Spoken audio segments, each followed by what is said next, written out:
What's up, phonies? Crazy Pretzel here. How y'all doing tonight? Or this morning? It's like 3:10 in the morning here on December 7th, 2020. I am, to quote Wrestling Jesus, I am here for your late, out of date, well, not raw review like he would say, but AEW review. So, actually, before we get into it, I'm making some frozen pizza here, so bear with me here. So how y'all doing? I'm doing all right. I'd like to apologize for the lateness of this video. I worked last week, Monday through Thursday, 12, 13-hour days, every day. I had Friday off.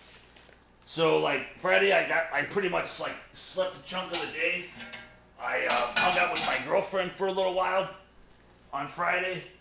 And then I ended up going to bed around 3 in the morning, and I slept till 1 o'clock, and then it was time to get ready and go back to work. So then I worked Saturday, Sunday, and here I am now. I'm off for a couple of days. Holla! So, I don't know if anybody says holla anymore, but yeah, I'm saying it. So, big whoop, you want to fight about it? So, hang on one second. I gotta grab Pepsi too here. Can't do a review without Pepsi, so. Well, you can do a review without Pepsi, but having soda in doing a review of AEW makes it all the better. So, all right. So let's go into the show. So the show starts off. Oh, by the way, this is a special Dynamite. It's called Winter is Coming. You know, it's supposed to be cool like Game of Thrones or something.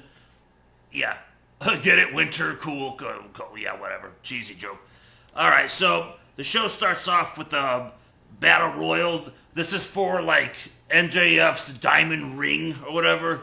He won this diamond ring a year ago or something, and it's supposed to be valued actually, I think Rusted Sword said it was over $50,000. I swear last year I think it was $40,000. So is it like a house or something that accrues interest or something over time? I don't know if it accrues interest because I sure as hell am not interested in that ring or whatever. So, I don't see what the point of, the whole ring is. You have a ring worth some money. Are you planning on selling it? You know what I'm saying? They're not selling the ring. So, what's the point of this? Does the ring give you a world title shot? No. Does it give you a TV title shot? No. Can you choose a partner to go for the tag team titles? No. So, what's the point of having this ring? There's a bunch of people in this battle royal competing with each other, and the way it works is the last two guys that are in it get to face each other next week on the show, and then the winner owns the epic diamond ring or something. So, who gives a fuck? What's the point of this?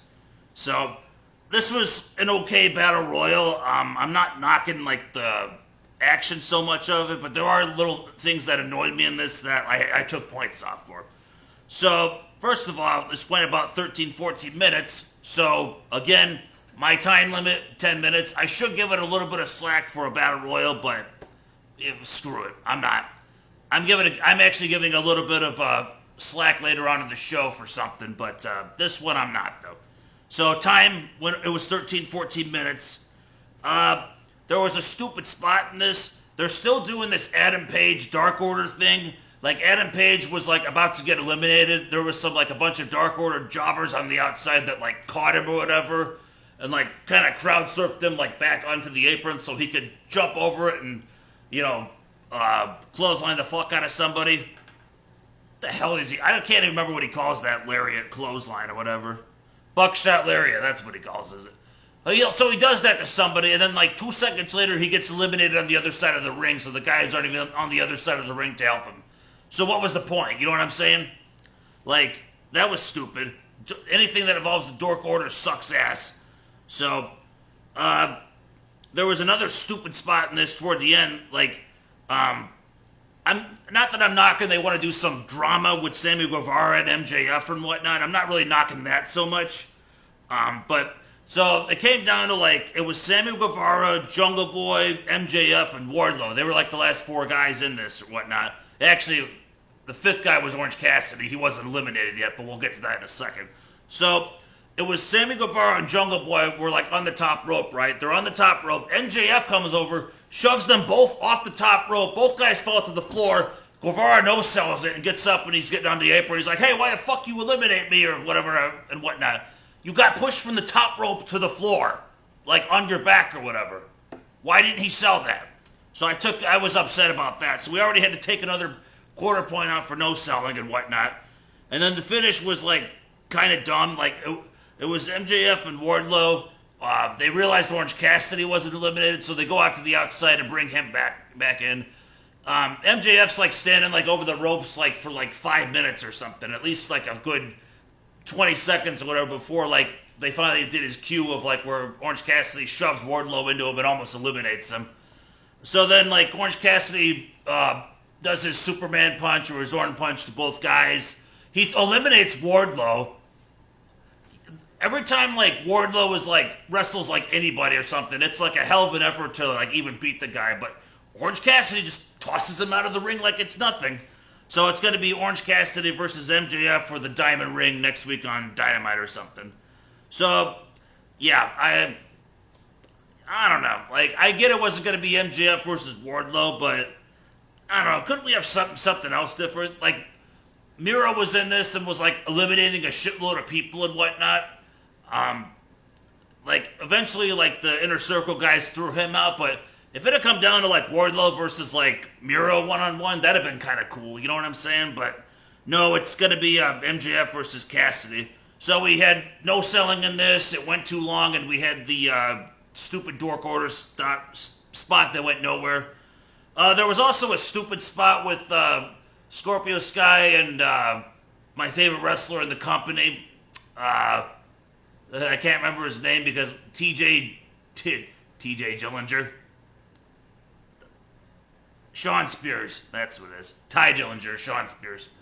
So there was a spot in there where I think Scorpio Sky was like fighting somebody, and I'm not sure. I think Ty Dillinger got eliminated earlier or something, but he goes back in the ring with that stupid glove on, puts something in it, knocks him out or whatever. What the fuck is up with him in that fucking glove? Like, what's the big deal? It's a fucking glove. Like, hey, I've got a fucking, like, medical glove right here, man. You know what I'm saying? Hey, here's my medical glove. I'm going to put this pack of dice inside of it, right? Yeah, we're going to put this pack of dice inside of it. If I can get it in there. Alright, it's in there.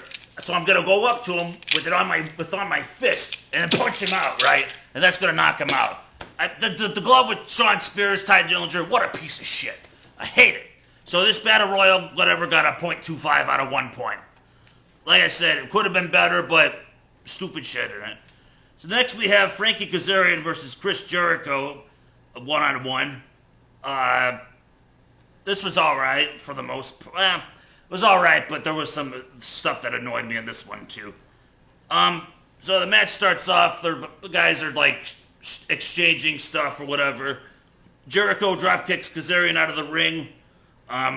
He like goes to like jump at him but misses. So he like lands on the apron. Kazarian guillotine leg drops him. Alright, here's my video clip of what happened next that really pissed me off. 3, 2, 1. Witness some 5-star officiating in AEW, sports-based wrestling. Kazarian hits a great guillotine leg drop to Jericho. Now watch Jake Hager, watch this.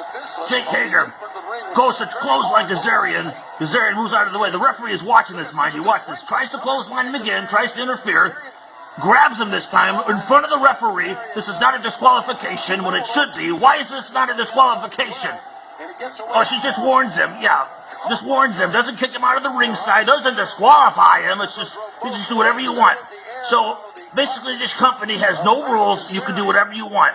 So if I want to be a wrestler and I want to have a grizzly bear be my bodyguard, then if the grizzly bear gets involved, then that's perfectly okay.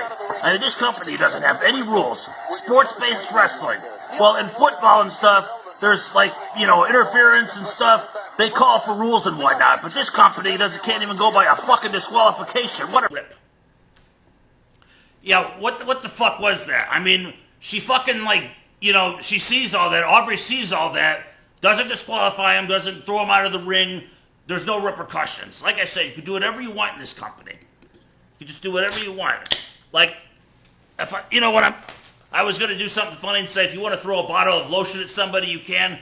But now I'm thinking about it.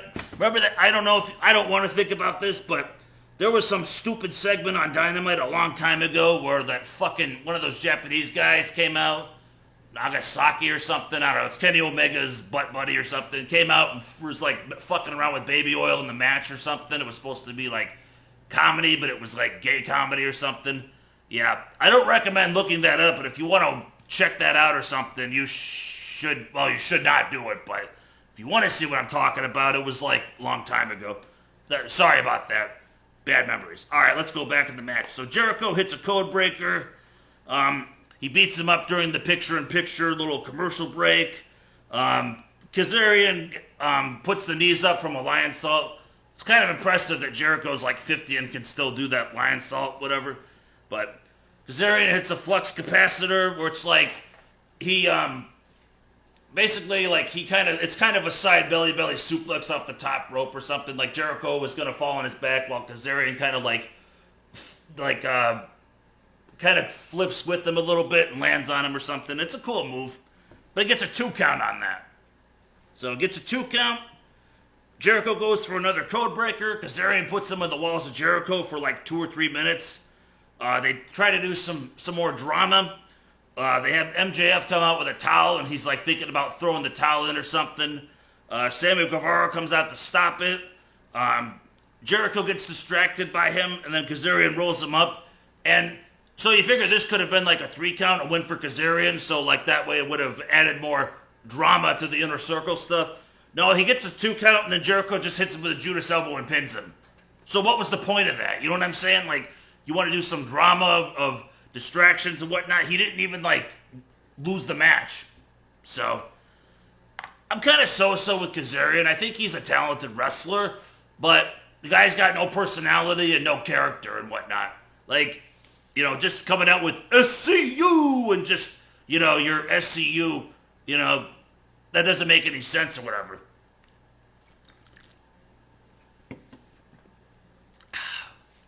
I mean, I don't know. Kazarian needs to, like, beat up Daniels and just, like, beat up Daniels and then, like, go on and do something else. I don't know. I don't know. But then again, that Daniels and Kazarian are a decent tag team, I guess. So, I don't know. For tag team wrestling, they're one of my more favorite teams to watch, surprisingly. So, after this matchup, Inner Circle, they're pushing and shoving each other, and then Jericho says that in 7 days he's gonna, you know, he's kind of doing an ultimatum where the Inner Circle has to work together or they're gonna go their separate ways and break up. Ooh, you know what I'm saying? Epic storyline drama. So this match got a 2 out of 5 from me. The referee retardation with the rules of that bullshit disqualification that should have been. Well, the time limit was 10 minutes. It was all right. What else did I take points off for? I think it's just the storyline stuff. Who cares? You know what I'm saying? I don't know. I gave it 2 out of 5. I think the disqualification stuff, like, angered me more and whatnot. So, like, I hit it, like, double hard. I think that's why I got 2 out of 5. All right, next thing on the show was a Young Bucks promo about they have a match next week against Hybrid 2, the 2 jobbers, Jack Evans and the hell's the other guy?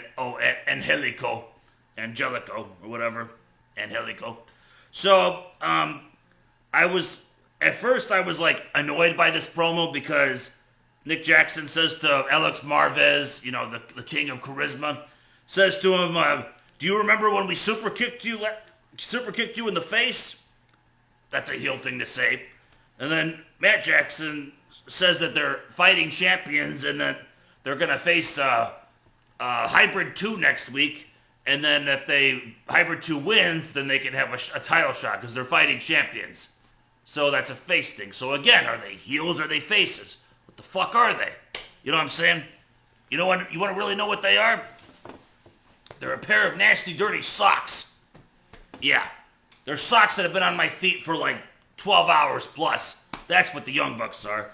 So I was annoyed by that. But what saved this promo was we got the debut of 2, I don't want to call them jobbers, but I'm calling them jobbers until they prove themselves. But I will say this though: it's the two guys. Their tag team name is called the Acclaimed. One of them's name is Max, and the other one's name is Anthony. I believe it's Anthony Bowens and Max Caster. I could be wrong. I swear they said they're Bowens and Caster, and then one of them said that that's Anthony and I'm Max or something. So I probably fucked up the names, and if I did, whatever, sorry. But I liked Max. He cut a promo on the Bucks or whatever. He starts like rapping, or whatever. He basically like insults the Young Bucks' book or something. How they're staring at each other and looking at each other's like crotches or something. Basically, he cuts a rap on how they're like gay homosexuals or something. So I enjoyed that. And then Hybrid 2 showed up out of nowhere and beat them up, and Acclaim was just kind of laughing on. SCU made a save or whatever, but yeah. So, I mean, the Acclaim cutting a promo on Bucks, I gave it 0.75 out of 1. It was beautiful. So, next we have Britt Baker versus legit Layla Hirsch. I wonder if she's too legit to quit. Yeah, I'm quoting an old school MC Hammer song here. So, this match was alright, I guess. It went 9 minutes.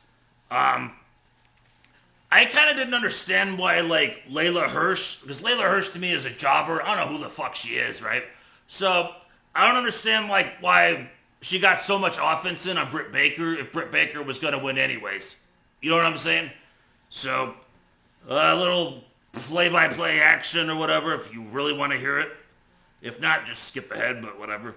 So, like, before the match starts, Baker cuts a nice, like, video promo on Hirsch prior to the match or whatever. I don't really remember what she said, but I liked the promo. So, Britt Baker as a heel is awesome. So, Layla out-wrestles her at first and just goes for, like, an armbar. Later on, Britt Baker, like, super kicks her, like, as she's getting up from the ground and then gets a DDT on her. They go to picture-in-picture. Hirsch goes for a cross-arm breaker. Baker fights out of it. Hirsch goes up to the I think like later on she gets her back again in the arm breaker like a couple more times, but Baker was able to like not tap out and get out of it. Hirsch goes up to the top rope to do something. Reba's like distracting the ref, and Britt Baker doesn't like low blow her or anything or do anything cheap. She just drags her down from the ring and then throws her into a turnbuckle that's not like it's you know exposed or anything. It's just a regular move. I didn't see what the point of Reba distracting the ref for this was, but whatever. So, Britt Baker hits her with the twisting fisherman suplex, and then puts her in the lockjaw, and Hirsch taps out.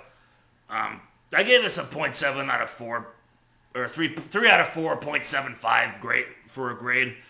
Like I said, it wasn't bad. I kind of didn't like Hirsch getting in a bit of too much offense, but it wasn't bad. Thunder Rosa came out afterwards and like started attacking Baker, and then they had like a little pull apart brawl afterwards, which was kind of nice. So I'm looking forward to this match. You know what I'm saying? Thunder Rosa, Britt Baker. I like those are two women that can wrestle. I like them. So next we have Darby Allin and Cody Rhodes versus Ricky Starks and Powerhouse Hobbs. They were still JR was still calling him Will Hobbs at some point during this. The match starts off by going to a commercial break. Like, what the fuck? So, whatever. The match goes about 10 minutes, which was alright. Match starts off, like, what is it? Darby Allin is kind of getting the better of Starks and whatnot. Darby Allin pretty much was in this match for, like, most of it or whatever, until, like, got a hot tag later from Cody, but, so, like, Darby is like on controlling the match on offense. There's a spot where Starks runs away from him, like on the outside, and as he's doing that, like Powerhouse Hobbs is like kind of like laying low, and then when Darby comes around him, he fucking like clotheslines the fuck out of him, and like Darby like flips over, sells it really good, and then Hobbs like chucks him into the guardrail hard. So cool stuff. Hobbs and Starks take over. They beat him up for a little while, and then, like, there's a spot where before Darby gets, like, a tag or something, you see, like, Darby and Starks' heads, like, collide with each other. It looked like they legit, like, nailed their heads together. It looked kind of painful. So, cool spot. Let's see. Hobbs stops Darby from tagging in. There's a spot where like he stops him from tagging in, and like Darby's on the ground. He like lifts him up off the ground and like has Darby like by his ears and shit. Fucking suplexes him over. That was a cool spot. And then Darby eventually tags Cody in, and then Cody cleans house with a bunch of disaster kicks and shit like that. Of course, Cody's got to get his infamous punch where he has to go to the ground for no reason to throw a punch. So, yeah, he gets that in. And, who won this match? Let's see, oh, yeah. Oh, that's right. I gotta show you guys another video clip of what happened. So, Darby hits the coffin drop on the top rope on Ricky Starks, right? And then he goes for the pinfall. And check out this video clip. Watch the... Another fine example of referee retardation. So Starks hits the coffin drop on... Darby Allin hits the coffin drop on Ricky Starks, and watch the pinfall. Watch this. 1, his shoulder's not even down. 3. The referee counts to 3, can clearly see the shoulder was not down, but counts to 3 anyways. I mean, like I said, these referees, they don't give a flying fuck. They don't know what the rules are. They just, again, in this company, you can just do whatever you want, and no repercussions, and shoulder of Starks be up. 3, 2, 1. Clip. Alright, 1 second. We're back from the video. 1 second. Let me get this pizza out of the oven here. Yes, I probably should have made this before the video or something, but whatever. It's my video, I can do whatever I want. Except turn the timer off, apparently. There we go. Alright, timer's off. Alright. So, after this matchup, Team Taz's guys are beating up Cody and Darby. I was gonna rip on this, but what came ahead afterwards was pretty cool. So, Arn Anderson, tries to save him, and he goes up to, I think it was Starks, and he just does some terrible punches. What the fuck ever happened to Arn Anderson? He used to be able to throw a punch. He goes up to, Starks, and he's just doing these terrible forearms and punches or whatever. I get he's older. I get that. But if you're going to get in the ring to try to make a save or something, why didn't they just, fucking punch him when he came in the ring or super kick him when he came in the ring or something, Just... The punches from Anderson were terrible. So, Cody Rhodes starts, fighting him off. Then Brian Cage comes out and F5's Cody Rhodes. Let's see. Yeah, he beats up Cody Rhodes. Dustin Rhodes comes out. The natural Dustin Rhodes. He comes out. He's the one that gets F5 by Cage. My bad. My apologies. So, Dustin Rhodes gets F5. The ref keeps ringing the bell. JR says something funny. He's like, it's good to see the referees are chiming in on the spot. As the bell keeps ringing. It was pretty funny. Next, Brian Cage F5's Cody Rhodes, and then Hobbs has the FTW title, and he's gonna wait for Cody to get up so he can hit him with the belt. The lights go out. The lights go out, man. I mean, the lights are out. The lights are out. Oh shit, the lights are out. What the fuck's gonna happen, right? The lights come back on. Sting! It's Sting! My God, it's Sting! So, yeah, Sting comes out and he just walks to the ring, and Team Taz's guys already disappeared from existence, so Sting showing up apparently can make them just disappear just like that. He comes to the ring, he's staring down Cody, Arn, and Darby, and that's about it. So, it was cool seeing Sting. It was random as fuck. I like that, in a way. But, yeah, so I have to give this part of the segment a point. The match itself, what did I give the match? I gave it a .75. I actually liked the match, for the most part. Sting coming out for this little beatdown thing or whatever. Didn't expect that, gave it a point. So, alright, next we have Hikaru Shida with Alex Marvez backstage. Oh, God. Alright, got another video for you guys. Well, I'm just going to show you guys the whole promo. This promo was on par with the epicness and awesomeness of Jade Cargill's promo and whatnot, and her backstage attack was absolutely on par. It absolutely deserved a full 1 point, which I gave it. So, but yeah, all right, watch the video. There's the clip. Actually, a promo.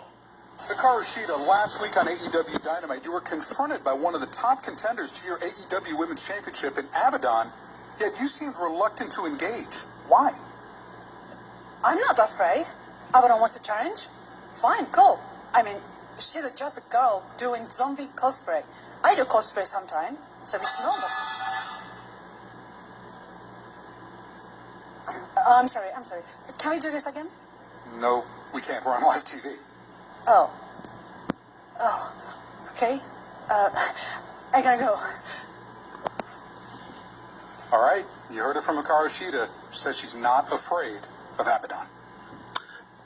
Okay, so anyway, Crazy Pretzel, how you gonna win tonight? You're playing against these huge guys or whatever, big strong guys. How are you gonna win and whatnot? And then I say, well, I know if I use my speed, I can get ahead of them because they might be big and strong, but I'm fast. And furthermore, I'm gonna. Are we on? Can we edit that out? Are we on live TV? I mean, that's exactly how this promo was. So imagine that, I'm getting interviewed by some hockey guy, and then some dude just comes over with like a fucking cookie pan and just throws it on the ground or whatever during my interview. I mean, that's what this was. Like, maybe it was supposed to be a Abaddon, like, lurking in the background or something, but we never fucking see her. It's just some idiot just knocking pipes over. What the fuck was that? But it was so good it got a full 1 point. So, next we have a Jon Moxley promo. I'm trying to figure out where the dude is. It looks like he's in a delivery garage at the building. There was like a big garage, like, door on the outside that like a semi could pull into or something. He's cutting a promo about Omega and their world title match that's coming up next, and I don't remember what the hell he talks about, but it was alright. I gave it a half a point. Next we got our world title matchup, Jon Moxley versus Kenny Omega, this epic world title match and whatnot. And first of all, this match went 30 minutes. Yeah, 30 minutes. So I already took a quarter point off for time limit. So this match actually was all right for the first like 10 to 15 minutes of it. Like the guys were like, had a pace going. They were selling a bit. They were doing stuff. And then for whatever reason, the last 10, 15 minutes of it just went to absolute shit. It just went to absolute shit. Also, too, I took another quarter point off of this match for terrible officiating by the referees. All right. So I took some notes here. First, we're going to talk about some of my issues with the referee stuff, and then we're going to go into the second half of this match, what garbage it was. So, what annoyed me with the referee spot? Well, the match starts off, the guys are brawling on the outside of the ring for like 5 minutes or whatnot.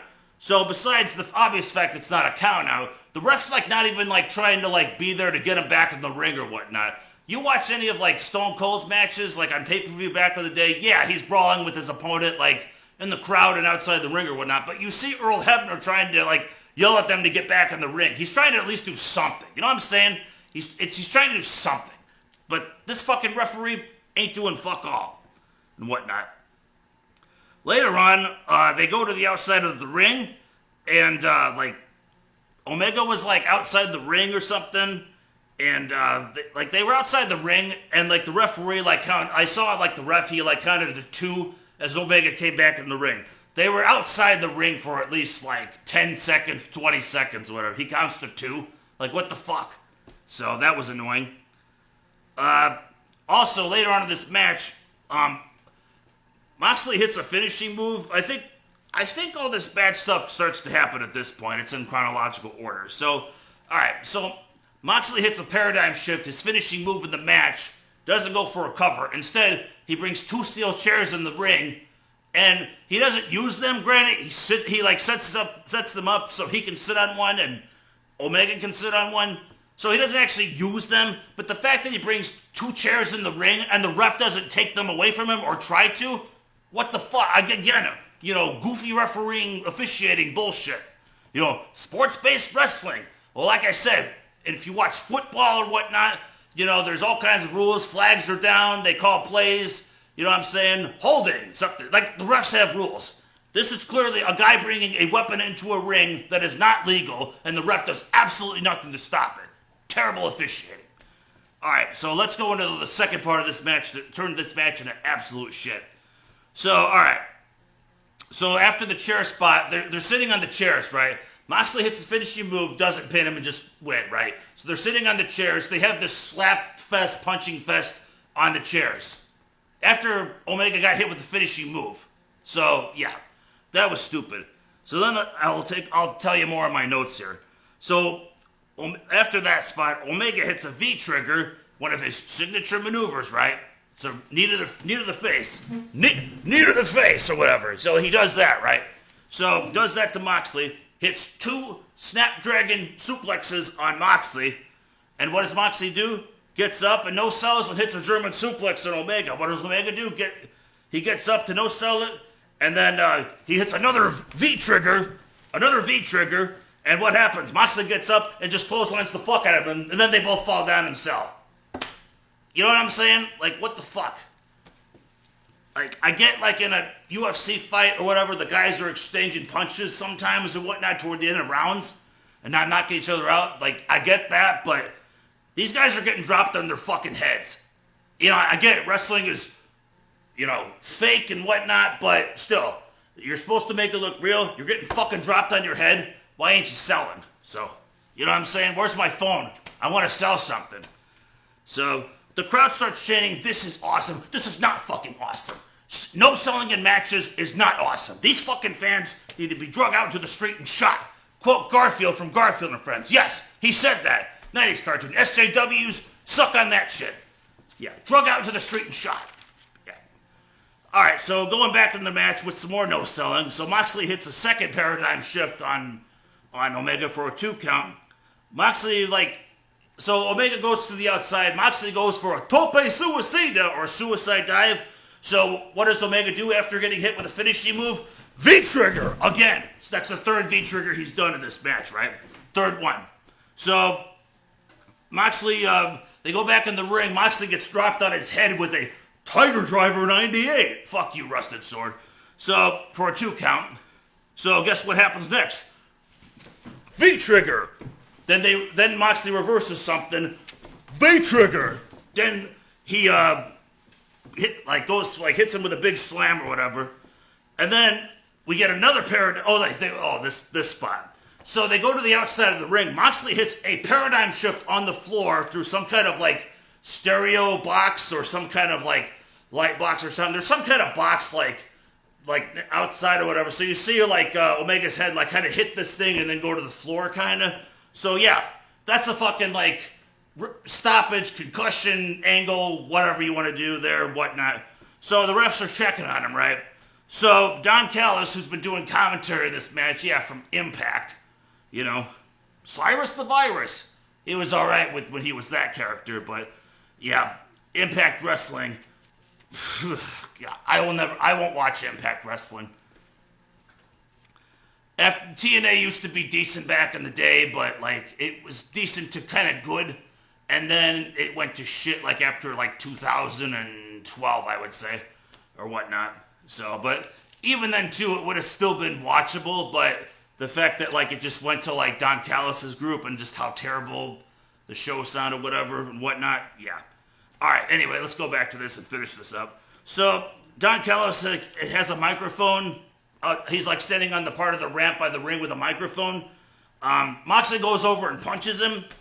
And then while he does that, he tosses the microphone into the ring to Kenny Omega. So then Kenny Omega grabs the microphone, hits Moxley in the head with it, and busts him open. From a fucking microphone. What the fuck? So basically this thing of lotion here could bust me open. Yeah, I'm not bleeding. Yeah. Alright, and that was probably harder than the microphone. Alright, next we get 4 more V-triggers. 4 of these fucking knee things or whatever. And then we get a one-winged angel, and then we have a new world champion, a Kenny Omega. Yeah. Can't cut a promo. Has to do every move, V-trigger, V-trigger, V-trigger, V-trigger. I mean, imagine if Roman Reigns had a match against, like, yeah, I don't know, like Drew McIntyre or something. He has to hit, like, 8 Superman punches in a row. You know what I'm saying? Stupid. Your signature move, but yet you're doing it constantly. Like, and then you're, like, still not winning with it if you're doing it constantly. Like, it's stupid. So, and then post-matchup, Omega and Callis are, like, running to, like, a limo outside or whatever, and some random-ass interviewer just, who happens to just be there, walks up to him and says, like, you know, Kenny Omega, like, you know, congrats on the win, but what was that or something? And then God Callis is like, you want an explanation? Tune in to Impact on Access TV at 7 p.m. on Tuesday or something. Well, at first he says that the interviewer's like, Tuesday, but Dynamite's on Wednesday. He's like, no, Tuesday on Impact or whatever. So, yeah, I'm not watching that because I don't care. So, I think it's sad that they had to put the title on Kenny Omega. I don't know who else would have been, like, better of a world champion. I mean, I'm kind of glad Moxley won the title. His reign's been long as it is, but there's a lot of, like, you know, big guys that look tough, whatever, that could be champion. But Kenny Omega? The fuck out of here. So this show got a 5.15 out of 9, so it got a 57%. They almost passed. They were close. Like I said, there were some few things I enjoyed on this show. But this world title match, it was terrible. Got a 1 out of 4 points for me. Like I said, no selling, especially that second half. Goofiness from the referee stuff and the time limit. So, yeah, 1 out of 4.